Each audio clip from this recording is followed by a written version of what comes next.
करते काल हमरा भूल जाएगा लेकिन आप हमेशा याद करेंगे। अरे ऐसे ही अपना भाई को दिल में रखिए बस, और मुझे कुछ नहीं चाहिए। जिंदगी में कभी किसी ने कुछ खास नहीं लेके आया ना कोई लेके जाएगा।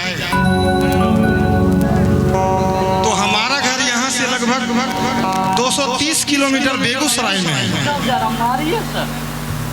और जमुई में या दीपक राज हो, आशीष यादव हो, सबको मैंने आगे बढ़ाया है। और जहां कहीं किसी को परेशानी रही,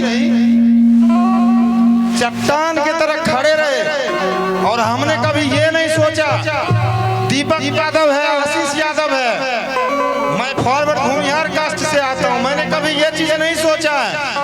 हमारे पूर्वज भी राष्ट्रीय जनता दल के लीडर रहे हैं। लेकिन एक चीज है, मैं कभी सबसे एक बात कहता हूँ, मैं ना लेके कुछ आया हूँ माँ के पेट से, ना कुछ लेके जाऊंगा। सब लोगों को एक ये विचार रखना जरूरी है, कुछ जाना नहीं है साथ में, केवल लोगों का प्यार, स्नेह, मोहब्बत।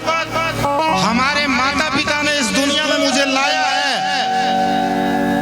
तो हम उनके लिए, अपने समाज के लिए कुछ करके जाएं। मरना तो सबको एक दिन है, लेकिन अपनी पहचान चिन्ह छोड़ के जाना सबसे बड़ी चीज है। समाज को अपने साथ लेके चलना बहुत बड़ी चीज है। ये हम आपसे निवेदन करते हैं। जोरदार ताली हो जाए, जोरदार। हमारा बड़ा भाई दीपक यादव आप सब के बीच छोटा ये कहता है, मैं कहता हूँ जो इतने लोगों को खुश रखे, करोड़ों लोगों के दिल पे राज करता हो, मैं छोटा कैसे कहूँ? मुझे खुद शर्म आती है। तहे दिल से धन्यवाद आपका। आप लोग शांति से प्रोग्राम का एंजॉय कीजिए। आपका भाई दीपक राज, धन्यवाद।